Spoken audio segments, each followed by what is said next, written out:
እኔ እንግዲህ ተወልጄ ያደግኩት ድሬዳዋ ከተማ ነው። ከ12ኛ ክፍል የተማርኩት ብስራተ ገብርኤል የሚባል ትምህርት ቤት ነው። Dhaladhee kanan guddadhe magaalaa Direedaawaatidha. Bara 2007 immoo qabxii qormaata biyyaalessaa kutaa 12ffaa qabxii 515 fideen Yuunivarsiitii Finfinnee seene. Sababa araadaa guddaa qabuutiin qabxii gahaa waan hin finneef Yuunivarsiitii Finfinnee irraa ari'ameen ture. Abbaan koo takkaa abdiin irraan kutanne carraa barnootaaf gara Chaayinaatti na erge. Waggaa tokko ergan achi turees ammas achiitii sababuma araada kanaan rakkadheen ari'ame.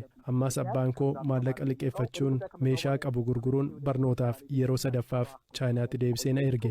Ammas sababuma araada koo kanaan ari'ameen deebi'e. Amma deebi'ee mana maatii kootti hin galu jedheen daandii magaala Finfinneerra jiraachaa ture. Booda gara Bishooftuu deemeen achis daandiirra yeroo murtaa'eef jiraadhe. Booda araada qabu keessaa baheen manni barumsaa tokko aga barsiisaa fiiziksii argannutti osoo barsiifte jedhanii carraa naaf kennan. Achuma osoon barsiisuu dhaabbiidhaan ittan fufe. Waggaa 3 booda barattoota Bishooftuu gargaaruu qabna jechuun haadha warraa koo waliin uqubii gallee birri 9,000 nuuf bahe. Isaan gidduu gala qayyabannaa barattootaa banne. Kaayyoon keenya tola barsiisuu ture. Barattoota 16 jalqabne. Barattoonni 6 nuuf kaffalu ture. 10 ammoo kaffaltii malee isaan barsiisaa turre. Ji'a 3tiin booda garuu barattoonni kun gara 80tti ol guddatan. Kutaa tokkorraa gara kutaa 3ttis bal'isne. Dur yeroo maatii koo bira ture mana qabalee keessa waan jiraannuuf halkan maatii koo irratti ibsaa ibseen dubbisaa ture. Yeroo tokko immoo fagoo deemeen hiriyoota koo bira bulaa ture. Kana waan hubadheef gamoo hojii keenya irra kutaa bal'aa tokko kireeffadhee mana kitaabaa banne. Barattoonnis maatii iyyamsiisuun dhufanii qayyabachaa achi bulu ture. በዛ መሰረት የቢሾፍቱ ተማሪዎችን እያገለገለ እስከ 8ኛ ክፍል በቃ ትምህርት ምንም መቀበል አይችሉም ከሚባሉ ተማሪዎች መካከል ነበርኩ። hanga kutaa 8 gahutti barumsi naaf hin galu ture. kutaa 9 yeroon gaheedha kanan jijjiirama guddaa fide. Durumaan fiiziksiif jaalala addaan qaba ture. Yeroon kutaa 9 gahe garuu barsiisaa yeroon jirretti barattoota ka'een barsiisaa ture. Qormaata jala barattoota qayyabachiisaa faan ture. Durumayyuu barsiisuun hedduu natti tola. Garuu barsiisaa ta'a jedhee yaadeen beeku. Abbaan koo osoo barsiisaa taatee eessa geessa turee na jedha ture. Abbaan koo mana barumsaan an baradhutti waardiyaa ta'uun hojjechaa ture. Gaafan ijoollee qayyabachiisu kana sirriitti na ilaalaa ture. Kanatu akkan hojii kanatti galuuf bu'uura naaf ta'e. ባጋጠመን ኦብስታክል ምክንያት እዛ መቀጠል ሳልችል ቀርቼ ድርጅቱም ተዘግቶ ወደ በቮለንተሪዝም የመንግስት ትምህርት ቤቶች ላይ አገለግል ነበረ። በሰዓቱ ክሎዝድ የሆነበትን መንገድ እኛም ብዙም ግልጽ አልሆነልንም። ብቻ Bishooftuu yeroo turre hojjettoota 14 qabna ture. Keemistirii, herreega, afaan Ingiliffaa, baayoloojii fi kaanis bal'isnee barsiisaa turre. Garuu haala ulfaataa nu mudateen dhaabbatichis cufamuun amma dhaabbilee mootummaa keessa tola ooltummaan hojjechaa jira. Sababa itti cufame nuufis baay'ee ifan turre.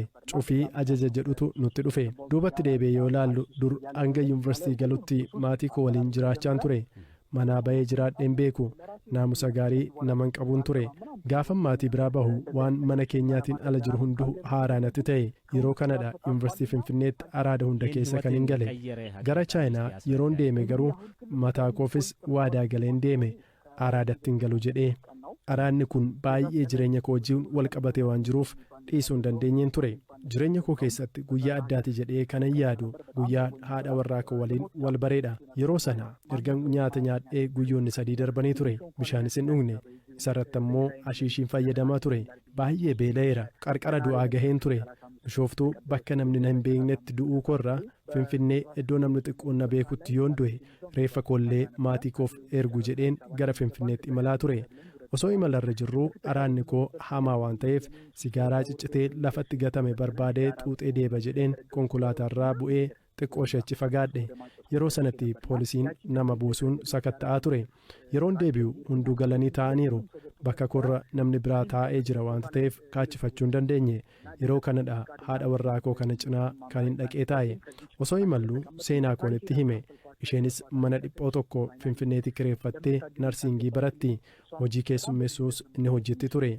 Yeroo kana sin gargaara jettee waadaanaaf galte. Ishee bira kanumaan ishee biraan jiraachaa ture. Booda araada keessaan ba'aa dhufe. Macaafa qulqulluus dubbisuu yeroon jalqabu gara waaqaatti dhiyaachaan deeme. Osoon beekeen araada keessaa bahee jireenyi koos jijjiirame. Amma hanga du'utti barsiisaa akkan jiraadhu ofii koof waadaa galeera. Abbaa koofis waadaa gale waan hin qabuuf isa fiixaan baasuufan hojjechaa jira. ያንን ቃል ለመፈጸም ነው አሁን እዚህ ያለው